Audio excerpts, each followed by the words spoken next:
जय हिंद दोस्तों, मैं ओपी सिंह स्वागत करता हूं आपका अपने YouTube channel OP Singh academy में। कैसे हैं आप सब? अच्छे हैं, मस्त होंगे। ऐसी आशा है कि आप जबरदस्त पढ़ाई कर रहे होंगे और जबरदस्त पढ़ाई करिए, क्योंकि कहा गया है कि जिन्होंने मेहनत की है उन्होंने इतिहास रचा है। जिन्होंने मेहनत की है उन्होंने इतिहास रचा है। तो मैं आपसे यही कहना चाहता हूं कि आप पढ़ाई में मेहनत कीजिए और अपनी पढ़ाई में नौकरी को लेकर एक इतिहास रचिए। तो बेटा, मैंने आपको उत्तर प्रदेश पुलिस परीक्षा का पहला प्रैक्टिस सेट बना के भेज दिया था, जिसमें 20 क्वेश्चंस थे।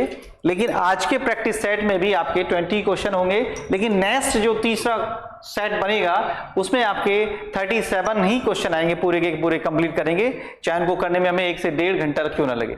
तो आज के प्रैक्टिस सेट में भी आपके बड़े जबरदस्त क्वेश्चन है उत्तर प्रदेश पुलिस परीक्षा को। मैंने आपसे प्रॉमिस किया है कि हम लगभग 10 से 15 सेट में, लगभग 10 से 15 प्रैक्टिस सेटों में उत्तर प्रदेश पुलिस परीक्षा का जो री एग्जाम होने वाला है उसको बड़े जबरदस्त तरीके से कंप्लीट करेंगे। और मैं उन बच्चों से यह भी कहना चाहता हूं कि जिन बच्चों को आरपीएफ का एग्जाम भी देना है वो भी उसको बिल्कुल कंप्लीट करते रहिए।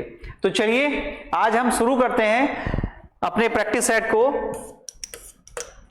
लेकिन मैंने आपको साथ में यह भी बताया है बेटा कि मैं प्रैक्टिस सेट शुरू करने से पहले डे पर चर्चा करता हूं, यानी कि डेट पर चर्चा करता हूं। तो आज की जो अगर डेट है तो आपकी डेट 25 मई है।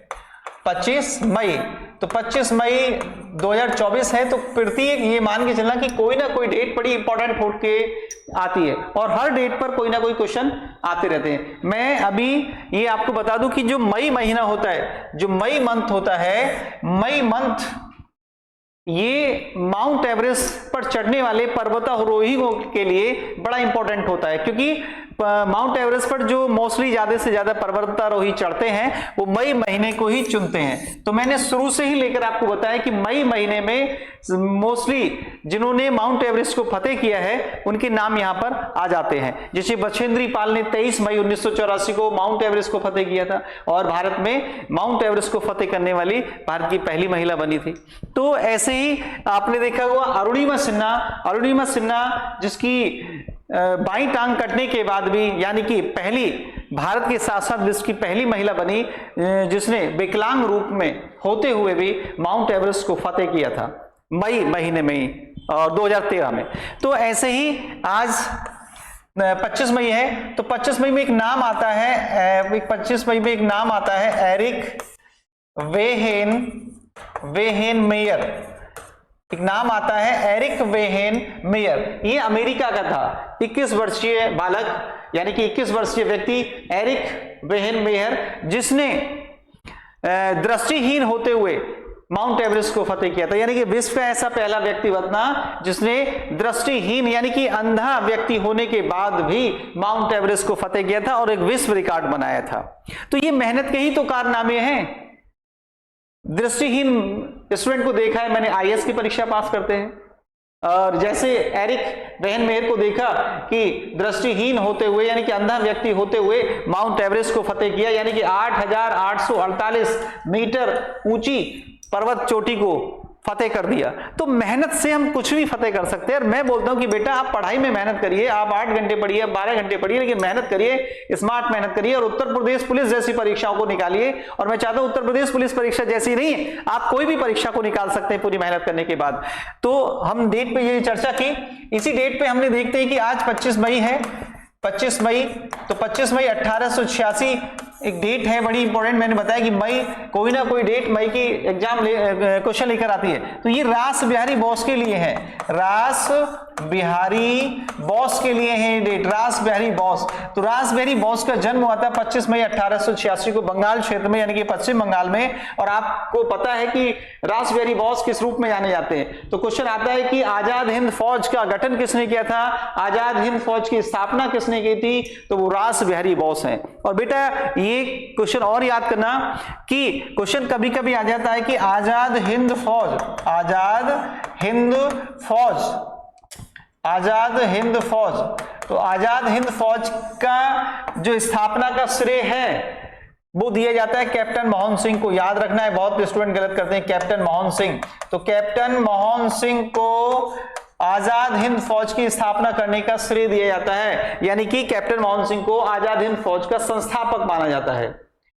नेताजी सुभाष चंद्र बोस ने तो बनी हुई आजाद हिंद फौज का नेतृत्व किया था सिंगापुर में, और सिंगापुर में जैसे ही नेतृत्व संभाला था 1943 में 1943 में, तो सुभाष चंद्र बोस ने आजाद हिंद फौज सेना को दिल्ली चलो और मैं तुम्हें आजादी दूंगा, तुम मुझे खून दो, तो ये नारे दिए थे नेताजी सुभाष चंद्र बोस ने।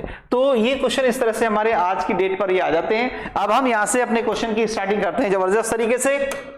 तो पहला क्वेश्चन आपके लिए एग्जाम में आता है, ये मान के चलना 100% नंबर दे दीजिए इसको उत्तर प्रदेश पुलिस परीक्षा के लिए या कोई भी कंपटीशन के लिए, एसएससी जीडी हो, उत्तर प्रदेश पुलिस परीक्षा हो या आपकी दिल्ली पुलिस परीक्षा हो, उसके लिए सबसे ज्यादा क्वेश्चन ये आपको आ जाता है कि प्रसिद्ध चीनी यात्री फायान किसके शासनकाल में भारत आया था। तो 4 ऑप्शन दे रखे हैं, चंद्रगुप्त प्रथम, चंद्रगुप्त सेकंड, रामगुप्त और श्रीगुप्त। तो सबसे अच्छा क्वेश्चन है जो आपको उत्तर प्रदेश पुलिस परीक्षा में आता है, तो फायान जो कि चीनी यात्री था, फायान यह चंद्रगुप्त द्वितीय के शासनकाल में भारत आया था, चंद्रगुप्त द्वितीय के शासनकाल में। तो बेटा यहां पर हम चर्चा करते हैं कि चंद्रगुप्त द्वितीय को हम विक्रमादित्य भी कहते हैं, विक्रमादित्य भी कहते हैं, चंद्रगुप्त द्वितीय को विक्रमादित्य भी कहते हैं। इन्हीं के शासनकाल में फायान ने लगभग कहा जाता है कि 399 से 412 ईस्वी के आसपास ये भारत में आया था, यानी कि कुल मिलाकर ये लगभग 14 वर्षों तक भारत में रहा था। अब देखिए देखना क्या है कि कभी कभी क्वेश्चन आता है कि फायान कौन था। तो फायान एक चीनी बौद्ध यात्री था, फायान एक चीनी बौद्ध यात्री था और फायान के भारत आने का मुख्य उद्देश्य था बौद्ध ग्रंथों का अध्ययन करना। तो बौद्ध शिक्षाओं के बारे में यानी कि बौद्ध ज्ञान के बारे में फायान चीन से भारत की यात्रा पर आया था। और ध्यान रखना इसका जो मूल उद्देश्य था, जो बौद्ध धर्म से संबंधित त्रिपिटक थे, बौद्ध धर्म से संबंधित जो त्रिपिटक थे उनमें से यह है विनय पिटक का मूल रूप से अध्ययन करने के लिए भारत आया था।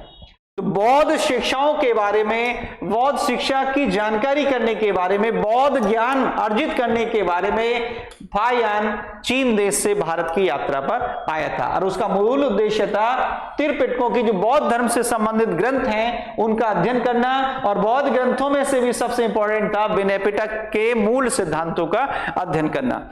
तो इस तरह से फायान के बारे में यहां पर हमें जानकारी मिली। तो क्वेश्चन यहां पे और भी हम देखते हैं बेटा।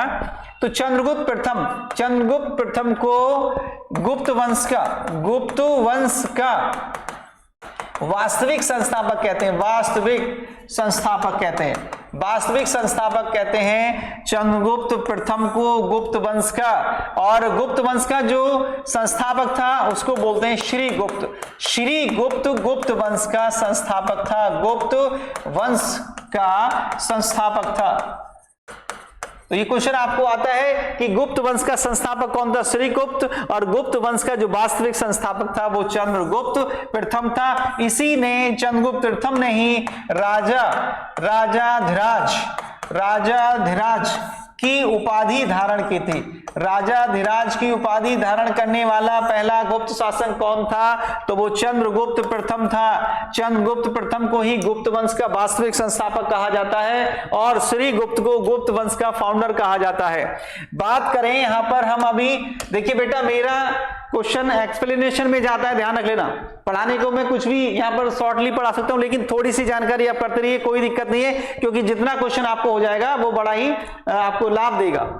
तो यहाँ पर हम चंद्रगुप्त द्वितीय को देखें तो चंद्रगुप्त द्वितीय गुप्त वंश का सबसे महान शासक हुआ है, सबसे शक्तिशाली शासक हुआ है। इसे विक्रमादित्य भी कहते हैं, विक्रमादित्य। तो विक्रमादित्य के नाम से जाने जाते हैं चंद्रगुप्त द्वितीय। विक्रमादित्य कोई नाम नहीं है, विक्रमादित्य एक टाइटल है। विक्रमादित्य क्या है, एक उपाधि है। और ध्यान रखना बेटा, मैं आज यहां पर ये क्वेश्चन बता रहा हूं कि विक्रमादित्य की उपाधि धारण करने वाला पहला शासक था चंद्रगुप्त द्वितीय, इसलिए इनको विक्रमादित्य कहा गया। तो विक्रमादित्य का अर्थ होता है, कई बार क्वेश्चन आया, विक्रमादित्य का अर्थ होता है सूर्य के समान।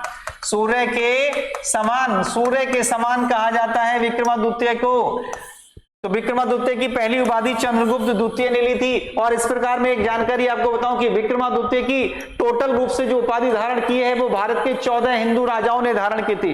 14 हिंदू राजाओं ने धारण की थी। तो विक्रमादित्य की सबसे पहली उपाधि धारण की थी चंद्रगुप्त द्वितीय ने, और विक्रमादित्य की अंतिम रूप से उपाधि जो धारण की थी दिल्ली के हिंदू सम्राट हेमचंद्र ने, हेमचंद्र जिनको हमने हेमू कहा है, हेमू, तो हेमू विक्रमादित्य की उपाधि धारण करने वाला अंतिम हिंदू सम्राट था, और चंद्रगुप्त द्वितीय विक्रमादित्य की उपाधि धारण करने वाला पहला शासक था। तो इस तरह से यहां से क्वेश्चन ये आपको आ जाते हैं। आगे मैं चर्चा करूं श्रीगुप्त, तो श्रीगुप्त के बारे में मैं बता चुका हूं कि श्रीगुप्त गुप्त वंश के संस्थापक थे। गुप्त वंश का पहला शासक था श्रीगुप्त। गुप्त वंश का पहला शासक कौन था? श्रीगुप्त, यानी कि गुप्त वंश का संस्थापक था। गुप्त वंश का संस्थापक भी कौन था? श्रीगुप्त। तो इस तरह से हमने दिए हुए ऑप्शन पर चर्चा की है। चलिए ये क्वेश्चन हमने कर लिया। आगे हम क्वेश्चन की बात करते हैं, अपने दूसरे क्वेश्चन की बात करते हैं। बड़ा जबरदस्त क्वेश्चन है, इसको भी उत्तर प्रदेश पुलिस परीक्षा के लिए 100 नंबर दे के रखना। उत्तर प्रदेश पुलिस परीक्षा के लिए कितने नंबर दे के रखना है? 100 नंबर दे के रखना है। कितनी बार क्वेश्चन आया यहां पर लिख लिए, 100% क्वेश्चन आता है, 100% क्वेश्चन आता है। इसको नोट करके रख लेना कि नालंदा विश्वविद्यालय के संस्थापक कौन थे। ना जाने जब से मैंने पढ़ाना शुरू किया लगभग 15 वर्षों के इतिहास में ये क्वेश्चन ना जाने कितनी बार परीक्षाओं में आया है। तो इसको एक तरह से रट के रखेंगे। तो नालंदा विश्वविद्यालय की स्थापना करवाई थी कुमार गुप्त ने, जो गुप्त वंश का शक्तिशाली शासक था। गुप्त वंश का शक्तिशाली शासक था कुमार गुप्त, इसी ने ही नालंदा विश्वविद्यालय की स्थापना करवाई थी। देखिए ध्यान रखना, नालंदा विश्वविद्यालय, तो जो नालंदा विश्वविद्यालय स्थापित करवाया था वो राजगृह में था। राजगृह आज वर्तमान में देखें तो बिहार में पड़ता है। इसको राजगिरी भी कहा गया है, राजगिरी भी कहा गया है। तो नालंदा विश्वविद्यालय की जो स्थापना की गई थी वो राजगृह में की गई थी, इसको राजगिरी भी कहा जाता है। यानी कि हर्यक वंश की अगर बात करें, हर्यक डायनेस्टी की, तो हर्यक वंश की पहली राजधानी राजगृह थी, और इस राजगृह को राजा बिंबिसार ने बसाया था। राजा बिंबिसार, तो राजा बिंबिसार ने राजगृह नामक नगर को बसाया था और अपनी राजधानी बनाया था। और गुप्त काल में कुमार गुप्त ने राजगृह नामक स्थान पर नालंदा विश्वविद्यालय की स्थापना की थी। ये जो नालंदा विश्वविद्यालय है ये बौद्ध शिक्षा का प्रमुख केंद्र था इस समय, यानी कि पूरे विश्व में नालंदा विश्वविद्यालय प्रसिद्ध था, क्योंकि जिस किसी को भी बौद्ध शिक्षा ग्रहण करनी होती थी या बौद्ध शिक्षा का अध्ययन करना होता था वो नालंदा विश्वविद्यालय में आता था, वो नालंदा विश्वविद्यालय में अपना एडमिशन लेता था, पढ़ाई करता था। जैसे ही एक बात करें यहां पर हम वेन सांग की, वेन सांग, तो वेन सांग भी चीनी बौद्ध यात्री था, चीनी बौद्ध यात्री था। तो वेन सांग भी चीनी बौद्ध यात्री था जो बौद्ध ग्रंथों की अध्ययन करने के लिए, बौद्ध शिक्षा को प्राप्त करने के लिए हर्षवर्धन के शासन काल में आया था। हर्षवर्धन के शासन काल में वेनसांग भारत आया था। वेनसांग ने नालंदा विश्वविद्यालय में पढ़ाई भी की थी और अध्ययन भी किया था और अध्यापन भी किया था, यानी कि पढ़ा भी था और बच्चों को पढ़ाया भी था, यानी कि उसने अध्ययन और अध्यापन दोनों काम किए थे। तो वेनसांग का भी मूल उद्देश्य था नालंदा विश्वविद्यालय में बौद्ध पढ़ाई करना, बौद्ध ग्रंथों की जानकारी करना। और लगभग वेनसांग भारत में 16 वर्षों तक रहा था और बौद्ध ग्रंथों का अध्ययन करने के लिए वो यहां से चला जाता है। ध्यान रखना, वेनसांग ने अपनी किताब भी लिखी थी, वेनसांग ने अपनी किताब भी लिखी थी CU की, ये एक किताब लिखी थी वेनसांग ने। ऐसे ही फायान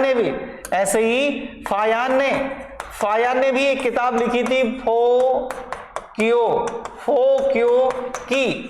तो फायान की किताब का नाम था फोक्यो की, वेनसांग की किताब का नाम था CU की। तो दोनों का ही मूल उद्देश्य था भारत से बौद्ध ग्रंथों का अध्ययन करना या बौद्ध शिक्षा ग्रहण करना। तो हम यहां पर और भी देखते हैं क्वेश्चन। हमने चंद्रगुप्त विक्रमादित्य के बारे में चर्चा कर ली है, अब धर्मपाल के बारे में देखें। तो धर्मपाल जो था वो पाल वंश का शक्तिशाली शासक था। किसका? पाल वंश का शक्तिशाली शासक था धर्मपाल। और धर्मपाल की हम बात करें तो धर्मपाल ने विक्रमशिला विश्वविद्यालय की स्थापना की थी। विक्रमशिला, तो धर्मपाल ने विक्रमशिला विश्वविद्यालय की स्थापना की थी। विक्रमशिला विश्वविद्यालय की स्थापना की थी। ध्यान रखना, अभी यहां पर हम चर्चा करते हैं, जैसे नालंदा विश्वविद्यालय की स्थापना कुमारगुप्त ने करवाई, विक्रमशिला विश्वविद्यालय की स्थापना धर्मपाल ने करवाई थी। इन दोनों विश्वविद्यालयों को कई कई गांवों का संरक्षण प्राप्त था।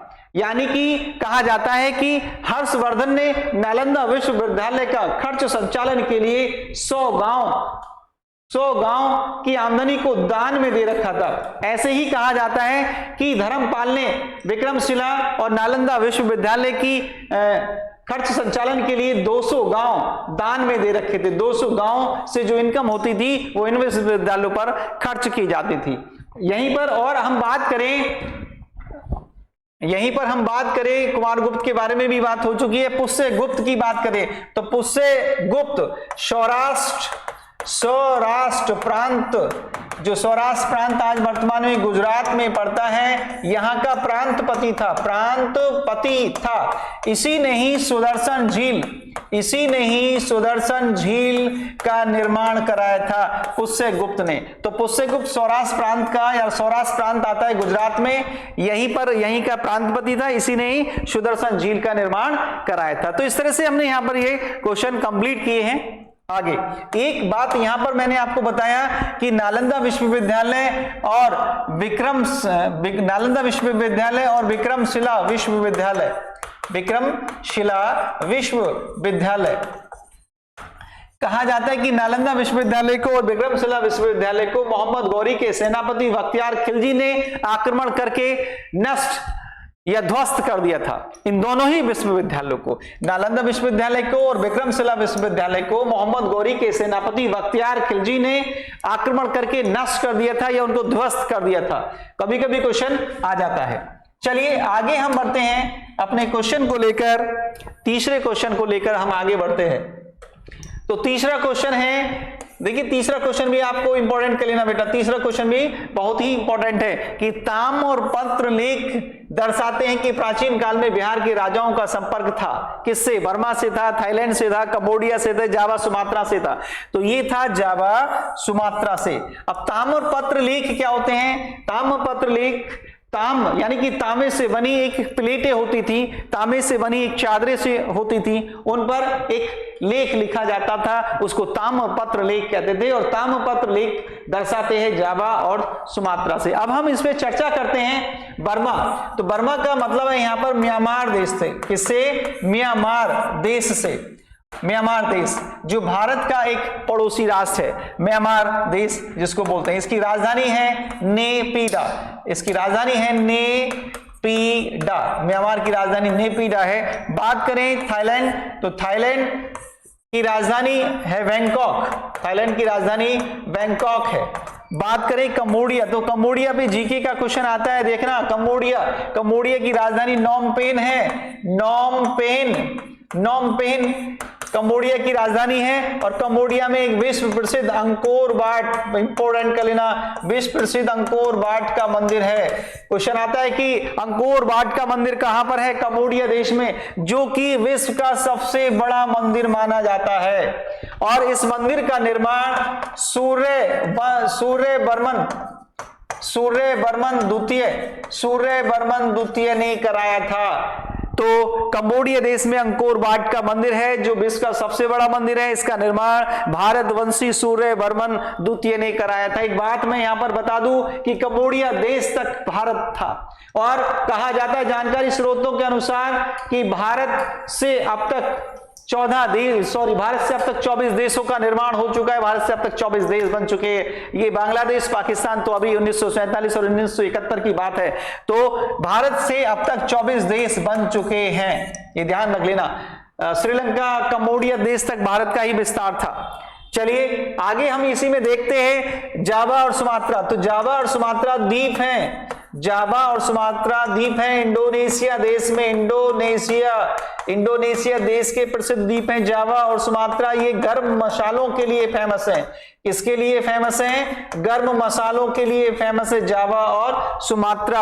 और इनको भूकंप व सुनामी का केंद्र बिंदु माना जाता है। भूकंप और सुनामी का केंद्र बिंदु भी माना जाता है जावा और सुमात्रा को। ध्यान रखना, जावा से ही 26 दिसंबर 2004 को भयंकर सुनामी आई थी, जिसने बड़ी संख्या में लोगों को खत्म कर दिया था। तो यहीं से सुनामी उठी थी, भयंकर भूकंप आने के कारण। तो इस तरह से हमने यहाँ क्वेश्चन नंबर 3 पर भी चर्चा की है। आगे हम चौथा क्वेश्चन देखते हैं।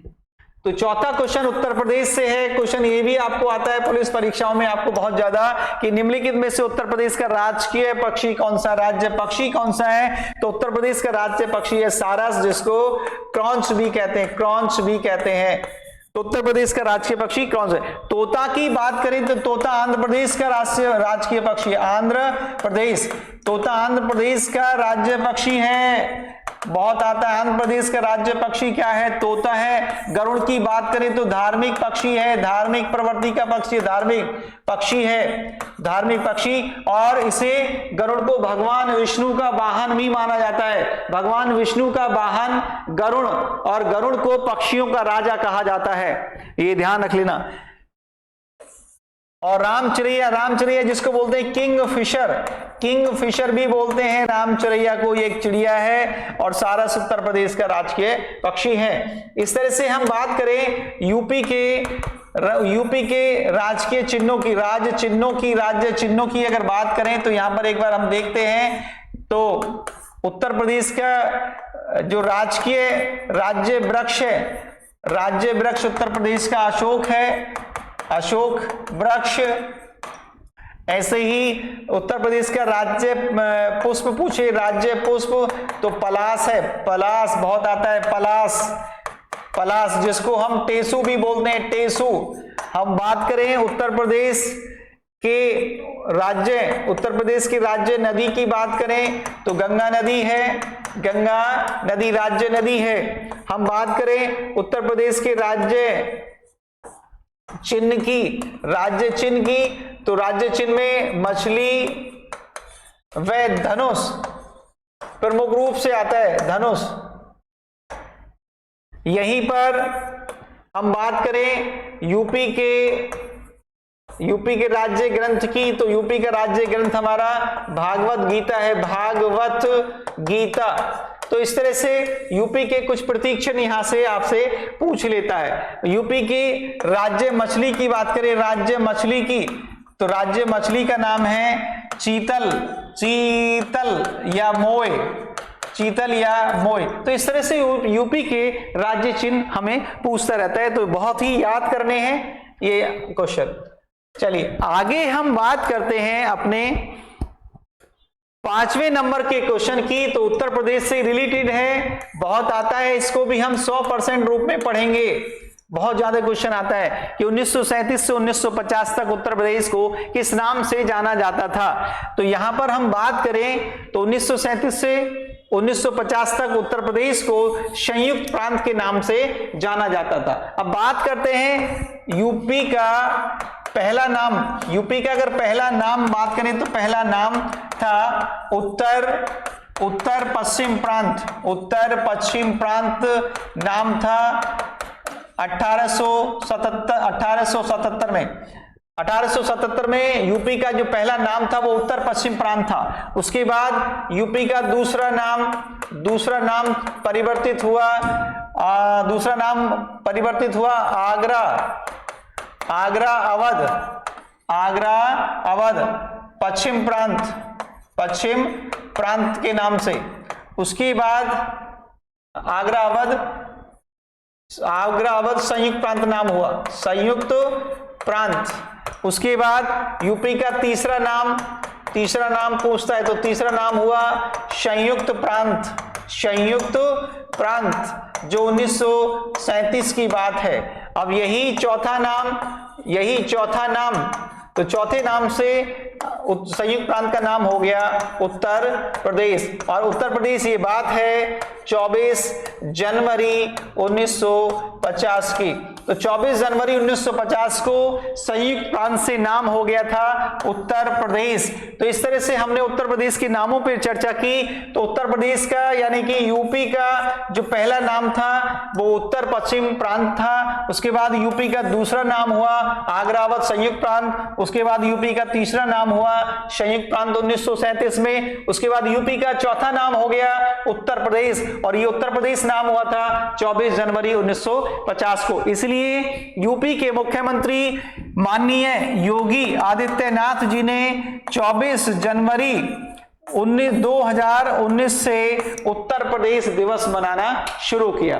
तो उत्तर प्रदेश में उत्तर प्रदेश दिवस जो मनाना शुरू किया वो 24 जनवरी 2019 से मनाना शुरू किया। तो इस तरह से हमने उत्तर प्रदेश के नामों पर वृहद रूप से चर्चा की है। बहुत अच्छा क्वेश्चन है। यूपी में पहली बार जो उत्तर प्रदेश दिवस मनाया गया था वो 24 जनवरी 2019 को मनाया गया था, क्योंकि उत्तर प्रदेश का नाम संयुक्त प्रांत से उत्तर प्रदेश किया गया। इसी तरह से हम क्वेश्चन को लेकर आगे बढ़ते हैं अपने छठे नंबर के क्वेश्चन पर कि उत्तर प्रदेश के किस शहर में भगवान शिव के सम्मान में कैलाश मेला का आयोजन किया जाता है। तो आगरा, वाराणसी, कानपुर, लखनऊ।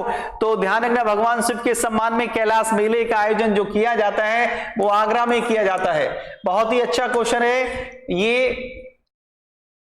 हाँ, आगरा में किया जाता है। तो ध्यान रखना, आगरा में ही सरहुल महोत्सव भी होता है। सरहुल महोत्सव भी होता है। सरहुल महोत्सव भी होता है आगरा में। आगरा में ही ताज महोत्सव भी होता है। ताज महोत्सव भी होता है। वाराणसी में गंगा महोत्सव का आयोजन किया जाता है। गंगा महोत्सव का आयोजन किया जाता है वाराणसी में। कानपुर में ध्यान रखना, कानपुर में भी गंगा महोत्सव का आयोजन किया जाता है। और लखनऊ में लखनऊ महोत्सव का आयोजन किया जाता है। ये इस तरह से महोत्सवों के बारे में भी क्वेश्चन पूछता रहता है आपको। तो एक ना एक महोत्सव, एक ना एक मेला किसी ना किसी उत्तर प्रदेश परीक्षा में यहां पर आपको आता रहता है। आगे की हम बात करें, नेक्स्ट क्वेश्चन अपने 7वें नंबर का क्वेश्चन जो है, 7वें नंबर का क्वेश्चन भी देखें। तो ये भी क्वेश्चन आपको परीक्षा में 100% रूप से आता ही रहता है कि उत्तर प्रदेश में सबसे लंबी नहर कौन सी है। तो उत्तर प्रदेश में सबसे लंबी नहर की बात करें तो शारदा नहर है। शारदा नहर उत्तर प्रदेश में सबसे लंबी है, जिसकी लंबाई लगभग 350 किलोमीटर के आसपास है। इस नहर को बनवसा नामक स्थान से निकाला गया है। शारदा नदी से, शारदा नदी से बनवसा नामक स्थान से निकाला गया, और ये बनवसा नामक स्थल नेपाल देश के अंतर्गत आता है। तो इस तरह से ये नहर उत्तराखंड उत्तर प्रदेश में प्रमुख रूप से प्रवाहित होती है, और नेपाल देश, ठीक है, नेपाल देश से निकाली गई है। बनवसा नामक स्थान से शारदा नदी से निकाली गई है, तो इसलिए इसको शारदा नहर भी कहते हैं। बात करें भारत में सबसे लंबी नहर की तो इंदिरा गांधी नहर है। भारत में सबसे लंबी जो नहर है इंदिरा गांधी नहर है, लगभग 650 किलोमीटर लंबी है। इंदिरा गांधी नहर जो राजस्थान में है, राजस्थान में। तो भारत की सबसे लंबी नहर है इंदिरा गांधी नहर। उत्तर प्रदेश की सबसे लंबी नहर की बात करें तो वो शारदा नहर है। और हम बात करते हैं विश्व की सबसे लंबी नहर की, तो विश्व की सबसे लंबी नहर है हैंडडुंग ग्रांड कैनाल। हैंडडुंग ग्रांड कैनाल विश्व की सबसे लंबी नहर है। विश्व की सबसे लंबी नहर है हैंडडुंग ग्रांड कैनाल, विश्व की सबसे लंबी नहर है। और इस नहर की लंबाई लगभग 1800 किलोमीटर है, और ये चीन देश में है, चीन देश में। तो इस तरह से हमने उत्तर प्रदेश की नहर के बारे में बात की, भारत की नहर के बारे में बात की, विश्व की नहर के बारे में बात की। तो बेटा इसको याद कर लेना। तो हैंडडुंग ग्रांड कैनाल विश्व की सबसे लंबी नहर है, जिसकी लंबाई है 1800 किलोमीटर, और ये चीन देश में बनाई गई है। चलिए, इस तरह से हमने यहां पर क्वेश्चन किए। ऊपरी गंगा नहर और निचली गंगा नहर दोनों ही गंगा नदी से निकाली गई हैं, गंगा नदी से प्रमुख रूप से निकाली गई। तो ये क्वेश्चन यहां से हमारा आता रहता है। आगे हम चर्चा कर रहे हैं अपने 8वें नंबर के क्वेश्चन की।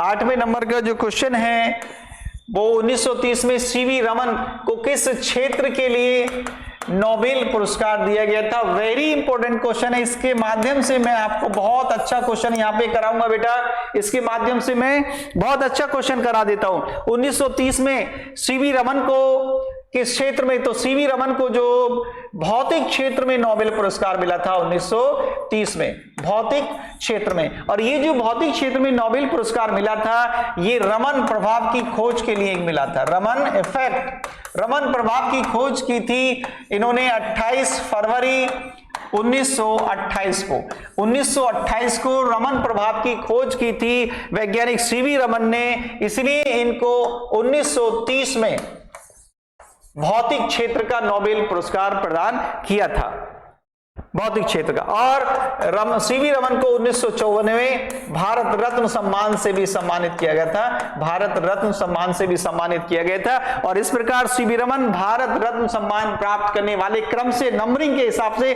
दूसरे व्यक्ति बने थे। तो आगे इसमें हम चर्चा करेंगे। अब मैं यहां से थोड़ा सा इस क्वेश्चन को डिटेल में लेता हूं। अभी तक भारत में जो नोबेल पुरस्कार मिले हैं, अभी तक जो भारत में नोबेल पुरस्कार जो मिले, भारत में नोबेल पुरस्कार, भारत में जो नोबेल पुरस्कार मिले हैं अभी तक 10 व्यक्तियों को मिले हैं। तो 10 भारतीय व्यक्तियों को अभी तक नोबेल पुरस्कार मिल चुके हैं, 10 भारतीय व्यक्तियों को नोबेल पुरस्कार मिल चुके हैं। मैं यहां पर एक छोटी सी चर्चा कर रहा हूं। अभी तक जो 10 भारतीयों को नोबेल पुरस्कार मिले हैं, मैं इस पे एक सूत्र दे दूं तो आपको बड़ा अच्छा लगेगा। एक सूत्र लिख रहा हूं मैं कि रवि सर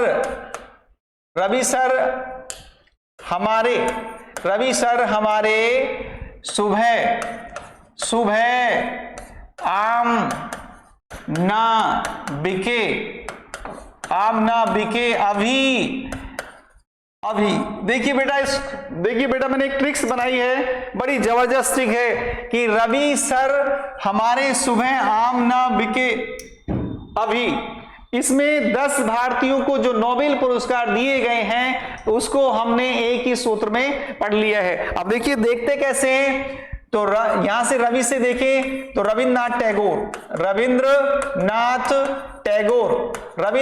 टैगोर को 1913 में नोबेल पुरस्कार मिला था साहित्य क्षेत्र का, ध्यान रख लेना, साहित्य क्षेत्र का। दूसरे नंबर की बात करें सर से तो सर वेंकट रमन अभी बात कर रहे थे, सर वेंकट रमन को 1923 में नोबेल पुरस्कार मिला भौतिक क्षेत्र में, देख लेना। तीसरे व्यक्ति की बात करें, हमारे तो है शब्द है यहां से, तो हरगोविंद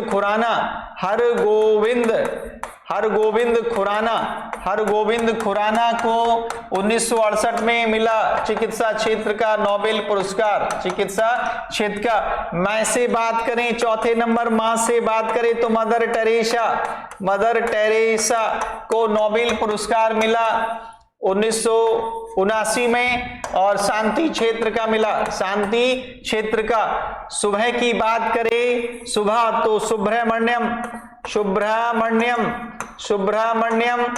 सुब्रमण्यम चंद्रशेखर को मिला 1983 में रसायन क्षेत्र के लिए। आगे बात करें आ से बात करें तो प्रोफेसर अमर्त्य सेन को नोबेल पुरस्कार मिला 1998 में अर्थशास्त्र क्षेत्र का मिला। अब बात करें यहां पर तो इतने, अब मैंने यहां पर इतना नोट कर लिया, आगे हम देखेंगे यहीं पर। तो ना शब्द है, ना शब्द से मतलब होता है वीएस नायपाल, इनको 2001 में मिला साहित्य क्षेत्र का। बी से बात करें, बी का मतलब है वेंकट रमन रामकृष्णन को 2009 में रसायन क्षेत्र का मिला, भौतिक क्षेत्र का मिला। भौतिक क्षेत्र का कैसे बात करें, कै का मतलब है कैलाश सत्यार्थी, कैलाश सत्यार्थी, कैलाश सत्यार्थी, कैलाश सत्यार्थी। तो कैलाश सत्यार्थी को 2014 में मिला शांति क्षेत्र के लिए मलाला यूसुफजई के साथ। आगे बात करते हैं अभी का मतलब है अभिजीत बनर्जी, अभिजीत बनर्जी को 2019 में अर्थशास्त्र के क्षेत्र का नोबेल पुरस्कार मिला। तो इस तरह से हमने यहां पर चर्चा कर ली कि अभी तक 10 भारतीयों को नोबेल पुरस्कार मिले हैं, 10 भारतीयों को सभी 6 क्षेत्रों में नोबेल पुरस्कार मिल चुके हैं। तो मैंने आपको एक सूत्र के माध्यम से ये क्वेश्चन कंप्लीट करा दिया है और मैं मानता हूं कि एक सूत्र से जिस तरह से आप याद कर लोगे आपको कोई प्रॉब्लम नहीं होगी, बस पढ़ते रहिए। मैंने आपको वचन दिए है, मैंने आपको प्रोसेस किया है, मैंने आपको प्रॉमिस किया है कि मैं जब तक 10 से 15 सेट ना दूं तब तक आप लगातार पढ़ाई को पढ़ते रहिए। और जब उत्तर प्रदेश पुलिस परीक्षा का एग्जाम देंगे तो मेरी आपको याद आएगी कि सर ने जो भी कराया था वो सारे क्वेश्चन हमें मिल रहे हैं, इसलिए लगातार मेहनत करके चलिए आगे हम क्वेश्चन की बात करते हैं। अपने आगे बढ़ते हुए 9वें क्वेश्चन की बात करते हैं। तो राइटर है विक्रम सेठ द्वारा लिखी गई कौन सी किताब एक कविता के रूप में 10 नीतिगत कथाओं का संग्रह है। तो इस किताब का नाम है वीसली टेल्स। तो वीसली टेल्स 10 नीतिगत न्यायपूर्वक 10 नीतिगत कथाओं का वर्णन है, 10 नीतिगत कथाओं का संग्रह है। इसमें इस किताब में 10 नीतिगत कथाओं का संग्रह है वीसली टेल्स में, जिसको विक्रम सेठ के द्वारा लिखा गया है। इस तरह से हमने इस किताब को किया, कई बार परीक्षाओं में ये आई है। आगे हम देखते हैं अपने क्वेश्चन को बढ़ाते हुए 10वें क्वेश्चन को देखते हैं। 10वां क्वेश्चन हरिवंश राय बच्चन से संबंधित है। मैंने आपको पहले भी क्वेश्चन कराए थे, उसमें कई बार हरिवंश राय बच्चन का नाम आया। मैंने हरिवंश राय बच्चन के बारे में बताया। हरिवंश राय बच्चन द्वारा की गई आखिरी किताब का नाम बताएं। तो आखिरी किताब का नाम है 1 नवंबर 1984। तो इस तरह से हरिवंश राय बच्चन ने अपनी आखिरी कविता का नाम लिखा था 1 नवंबर 1984। अब मैं आपको बता दूं हरिवंश राय बच्चन भारत के बॉलीवुड के शहंशाह अमिताभ बच्चन यानी कि भारत के फिल्म स्टार अमिताभ बच्चन के पिता हैं, जो कि एक रचनाकार थे। इन्होंने ये मान के चलना चल मर्दाने, 2 चट्टाने, अग्निपथ नामक भी किताब लिखी। और एक इनकी प्रसिद्ध रचना आती है मधुशाला। मधुशाला भी इनकी सबसे प्रमुख रचना है। तो लेकिन आखिरी किताब की बात करें तो 1 नवंबर 1984 ये किताब इन्होंने श्रीमती इंदिरा गांधी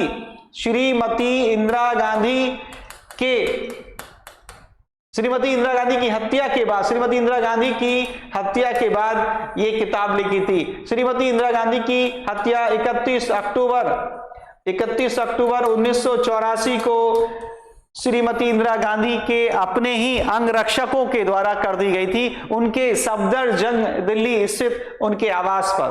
तो 31 अक्टूबर 1984 को श्रीमती इंदिरा गांधी की उनके ही बॉडीगार्डों के रूप में कार्य कर रहे सिख अंगरक्षकों ने उनकी हत्या कर दी थी। तो उन्हीं की हत्या के संदर्भ में 1 नवंबर 1984 को हरिवंश राय बच्चन के द्वारा आखिरी किताब लिखी गई थी। और ये किताबें भी सभी चल मर्दानी, 2 चट्टाने, अग्निपथ भी श्री हरिवंश राय बच्चन की रचनाएं हैं। तो आखिरी किताब के बारे में पूछा है। चलिए नेक्स्ट क्वेश्चन हम आगे करते हैं बढ़ाते हुए 10वें नंबर के क्वेश्चन को, जो साइंस से है। इसको भी आप 100% नंबर देंगे कि रक्त समूह प्रणाली की खोज किसने की थी। तो रक्त समूह प्रणाली की खोज की अगर हम बात करें तो कार्ल लैंडस्टीनर ने रक्त समूह ब्लड ग्रुप्स की खोज की थी। ये ब्लड ग्रुप्स की खोज 1902 ईस्वी में कार्ल लैंडस्टीनर के द्वारा की गई। अगर हम रक्त समूह की बात करें, ब्लड ग्रुप की बात करें तो ब्लड ग्रुप 4 होते हैं। ब्लड ग्रुप कितने होते हैं? 4। यानी कि रक्त समूह ए, रक्त समूह वी, रक्त समूह ए वी और रक्त समूह ओ। तो इस प्रकार 4 ब्लड ग्रुप्स होते हैं। इन्हीं 4 ब्लड ग्रुप्स की खोज वैज्ञानिक कार्ल लैंडस्टीनर ने 1902 में की थी। ए बी सर्वग्राही होता है, यूनिवर्सल एक्सेप्टर होता है, और ओ सर्वदाता होता है, सर्वदाता यूनिवर्सल डोनर होता है। तो किस रक्त समूह को सर्वग्राही कहते हैं? ए बी रक्त समूह को। किसको सर्वदाता कहते हैं? ओ को यूनिवर्सल डोनर कहते हैं। यानी कि ए बी सभी ब्लड ग्रुप्स का रक्त ले सकता है, एक्सेप्ट कर सकता है, और ओ सभी को अपना ब्लड दे सकता है, इसलिए इसको डोनर कहते हैं। तो ये क्वेश्चन भी बहुत आता है। यहीं पर हम बात करें तो एक RH फैक्टर ब्लड ग्रुप होता है। इस ब्लड ग्रुप की खोज वैज्ञानिक वीनर महोदय और लैंडस्टीनर ने की थी, लैंडस्टीनर ने की थी। इस ब्लड ग्रुप को रीसस नामक बंदर से खोजा गया था, रीसस बंदर से खोजा गया था। रीसस प्रजाति का, यानी कि रीसस प्रजाति का एक बंदर है, इसी में सबसे पहले इस ब्लड ग्रुप को खोजा गया था। तो इस तरह से हमने ब्लड ग्रुप से संबंधित चर्चा की। आगे बढ़ते हैं हम अपने क्वेश्चन को लेकर। 12वां क्वेश्चन, तमिलनाडु और श्रीलंका के मन्नार जिले के बीच मौजूद जलसंधि को क्या कहते हैं? तो मौजूद जलसंधि को बोलते हैं पाक जलडमरू, पाक स्टेट बोलते हैं, पाक स्टेट बोलते हैं, पाक स्टेट बोलते हैं, पाक जलडमरू बोलते हैं। ये मैं आपको बता दूं, मैंने आपको कई बार पढ़ाया है। तो ये क्वेश्चन आपको आया है। श्रीलंका, नीचे श्रीलंका है, नीचे श्रीलंका है, तो श्रीलंका में ही ये पाक जलडमरू मन्नार की खाड़ी पाई जाती है। तो मन्नार की खाड़ी, अगर बात करें मन्नार की खाड़ी, तो ये मन्नार की खाड़ी तमिलनाडु से लगी हुई है और श्रीलंका के बीच है, यानी कि भारत और श्रीलंका के बीच है मन्नार की खाड़ी। मन्नार की खाड़ी, मन्नार की खाड़ी जो बंगाल की खाड़ी से लगी हुई है। यहीं पर बात करें पाक जलडमरू की, पाक जलडमरू, पाक जलडमरू, तो पाक जलडमरू भी भारत और श्रीलंका के बीच है। पाक जलडमरू भी भारत और श्रीलंका के बीच है। इसका नाम रॉबर्ट पाक के नाम पर रखा गया, रॉबर्ट पाक, तो रॉबर्ट पाक के नाम पर रखा गया है पाक जलडमरू। मैं आपको बता दूं, यहीं पर एक डायग्राम के माध्यम से मैं बता दूं कि ये श्रीलंका यहां पर है, श्रीलंका। तो ध्यान रखना, मन्नार की खाड़ी, मन्नार की खाड़ी, मन्नार की खाड़ी भी भारत और श्रीलंका के बीच है। यहीं पर मैं पाक चैनल की बात करूं, पाक चैनल या पाक जलडमरू भी भारत व श्रीलंका के बीच है। मैं यहीं पर आपसे बात करूं पंबन चैनल, पंबन चैनल, तो पंबन चैनल भी भारत व श्रीलंका के बीच स्थित है। ये क्वेश्चन आते हैं। और भी यहीं पर क्वेश्चन आते हैं रामेश्वरम द्वीप, रामेश्वरम द्वीप भी भारत व श्रीलंका के बीच है, हालांकि रामेश्वरम द्वीप तमिलनाडु के अंतर्गत आता है। तो ये क्वेश्चन सारे के सारे आते हैं। तो इस तरह से हमने यहां पर क्वेश्चनों को किया। चलिए आगे हम क्वेश्चन को देखते हैं, अपने 13वें नंबर के क्वेश्चन को देखते हैं। और 13वां नंबर क्वेश्चन भी हमारा बहुत अच्छा है, इसको भी हम 100% मार्क देंगे उत्तर प्रदेश पुलिस परीक्षा के लिए। इस तरह का क्वेश्चन बहुत आता है कि दुनिया का तीसरा सबसे अधिक जनसंख्या वाला देश कौन सा है? तो तीसरे देश की अगर बात करें तो वो संयुक्त राज्य अमेरिका है, वो संयुक्त राज्य अमेरिका USA है। तो हम विश्व के जनसंख्या के देशों की बात करें तो सबसे बड़ा चीन है जनसंख्या में, चीन के बाद हमारे भारत का स्थान आता है। तो जनसंख्या की दृष्टि से हम अगर यदि 5 या 6 देशों को देखें तो सबसे बड़ा देश चीन है, उसके बाद भारत है, तीसरा USA आता है, चौथा देश जनसंख्या में इंडोनेशिया है, इंडोनेशिया के बाद 5वां बड़ा देश है पाकिस्तान हो गया है, पाकिस्तान के बाद बांग्लादेश का नंबर आता है और बांग्लादेश के बाद नाइजीरिया का नंबर आता है, नाइजीरिया। तो इस तरह से ये दुनिया के 6 या 7 बड़े देश हैं। तो जनसंख्या में सबसे बड़ा देश है हमारा पूरे विश्व का चीन, उसके बाद भारत, उसके बाद USA, उसके बाद इंडोनेशिया, उसके बाद पाकिस्तान, उसके बाद बांग्लादेश, उसके बाद नाइजीरिया। तो इस तरह से ये विश्व के 6 बड़े देश हुए।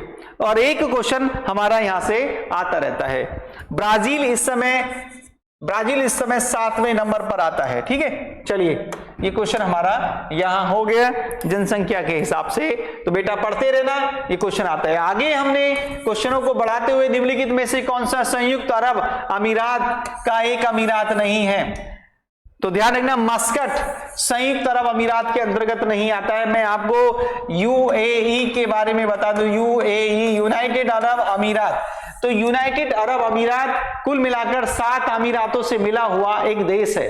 7 अमीरातों से मिला हुआ एक देश है। 7 अमीरातों से मिलकर संयुक्त अरब अमीरात बना है। जैसे यहां पर हम देखेंगे दुबई, जैसे यहां पर देखेंगे दुबई एक बड़ी अमीरात है, अबू धाबी एक अमीरात है, शारजाह अमीरात है, कुवैत भी है, कुवैत अमीरात भी है, अल खैमा अमीरात भी है, अजरुल अमीरात भी है। तो इस तरह से मिलाकर के 7 अमीरातें हैं। और दुबई की अगर हम बात करें, अबू धाबी जो इस देश की राजधानी भी है, सबसे बड़ी अमीरात है। अबू धाबी सबसे बड़ी अमीरात है।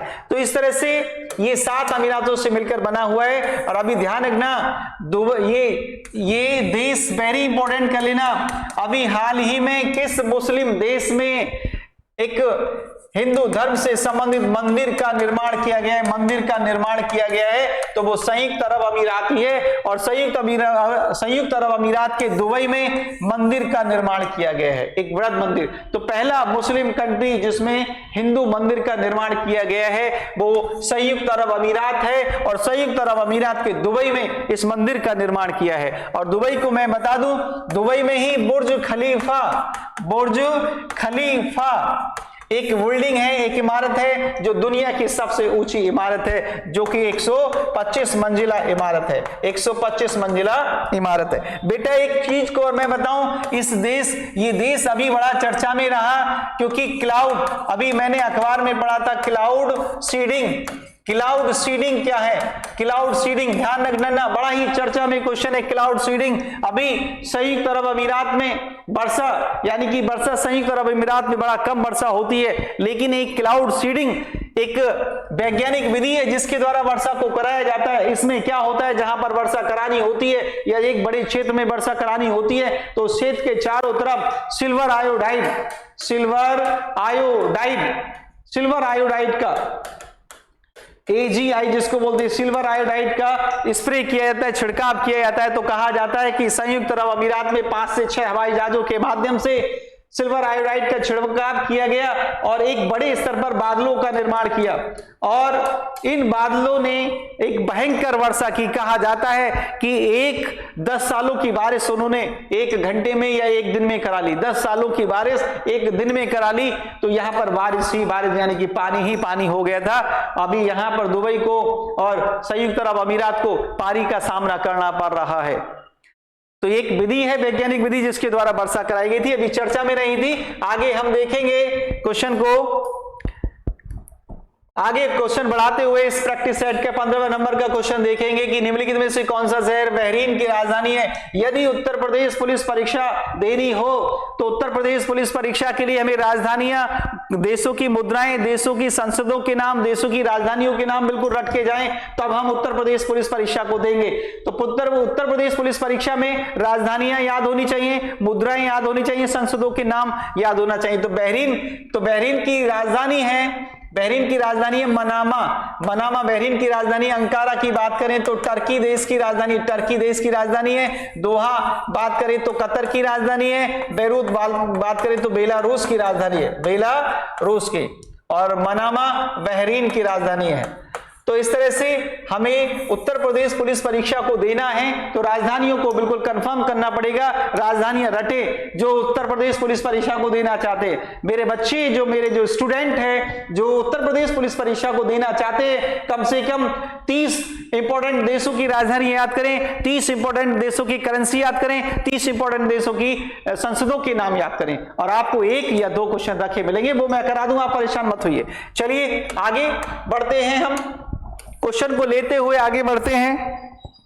16वें नंबर का क्वेश्चन कि पहली महिला लोकसभा अध्यक्ष कौन थी? जनरल जीके का क्वेश्चन है भैया, याद आता रहता है, क्वेश्चन को याद करके रखना। भारत की पहली महिला लोकसभा अध्यक्ष की बात करें तो मीरा कुमार थी।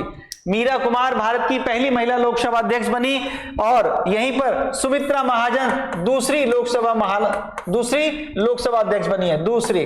तो अभी तक भारत में 2 महिलाएं लोकसभा अध्यक्ष बनी हैं, पहली महिला मीरा कुमार, दूसरी महिला सुमित्रा महाजन। और अभी तक हम बात करें 2024 चल रहा है, तो अभी तक भारत में 17 लोकसभा अध्यक्ष बन चुके हैं। कितने? 17 अध्यक्ष बन चुके हैं, 17 स्पीकर बन चुके हैं। भारत में 17 स्पीकर बन चुके हैं।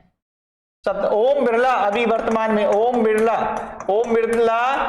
लोकसभा अध्यक्ष हैं, 17वें हैं। 18वें लोकसभा अध्यक्ष की तैयारी है, क्योंकि भारत में 18वें आम चुनाव हो रहे हैं, लोकसभा के चुनाव हो रहे हैं। 18वीं लोकसभा गठित की जाएगी।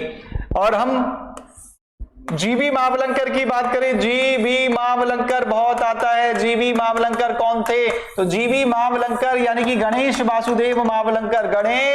वासुदेव महावलंकर की बात करें तो ये पहले लोकसभा अध्यक्ष थे। भारत के पहले लोकसभा अध्यक्ष का नाम था GB महावलंकर।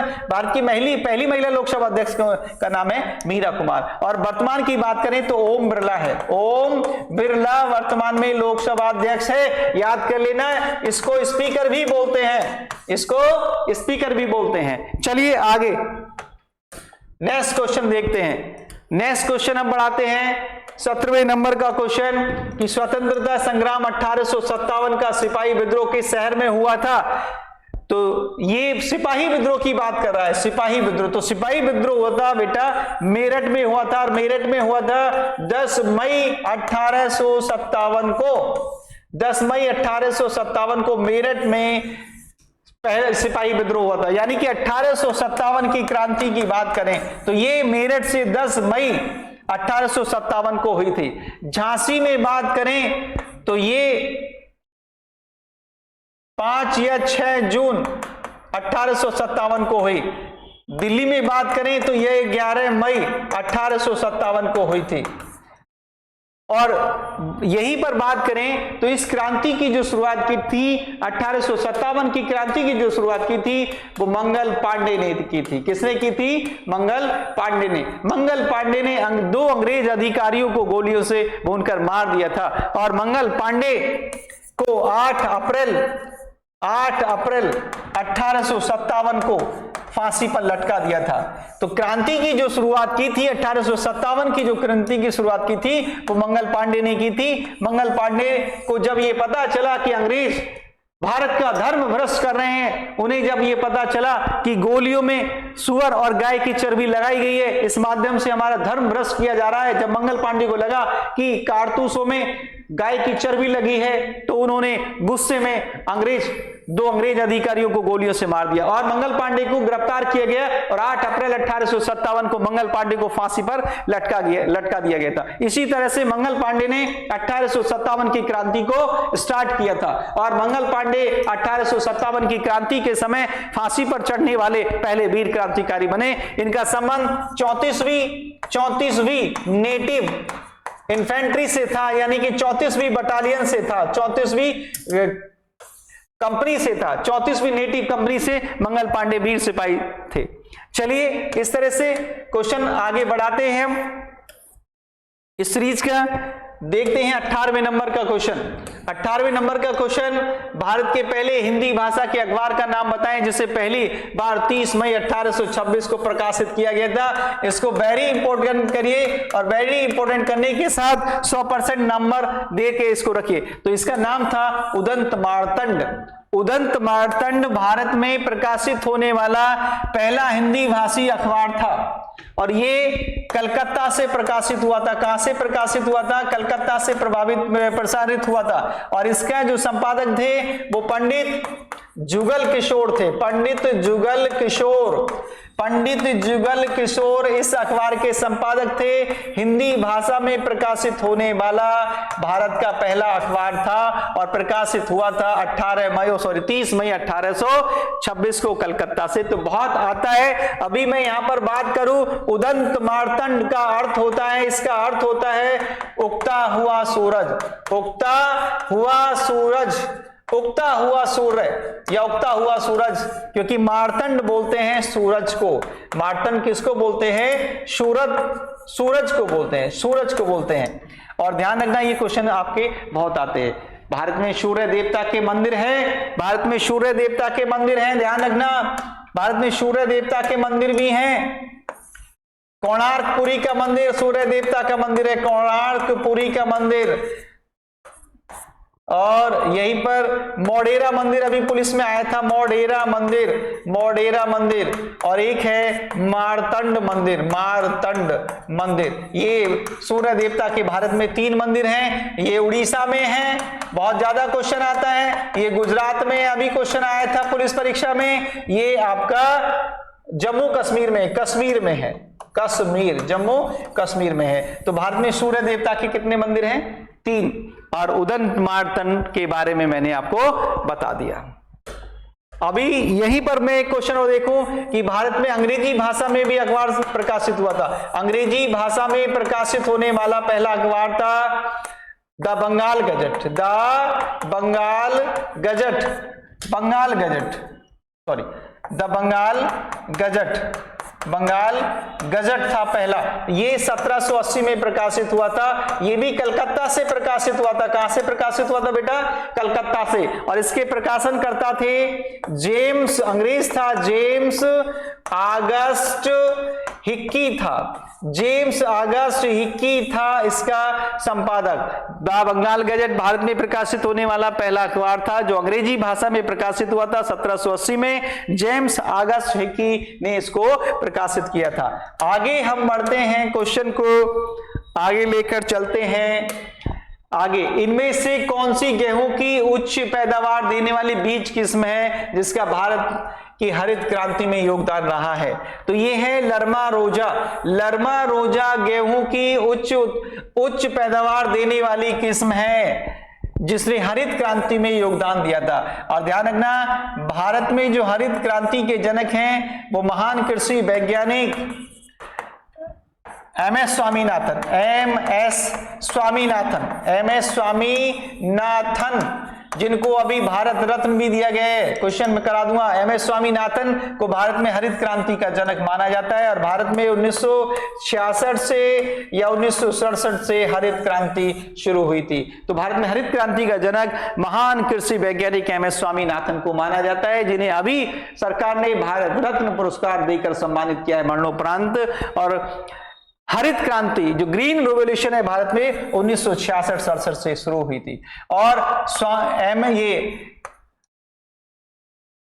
Norman E Borlaug, Norman E Borlaug अमेरिकी कृषि वैज्ञानिक, जिन्हें विश्व में हरित क्रांति का जनक कहते हैं। विश्व में हरित क्रांति के जनक नॉर्मन ई बोरलॉग हैं। भारत में हरित क्रांति का जनक एमएस स्वामीनाथन है। तो इस तरह से ये क्वेश्चन पे हमने चर्चा की है। आगे क्वेश्चन को देखते हैं हम अपने लास्ट क्वेश्चन के रूप में,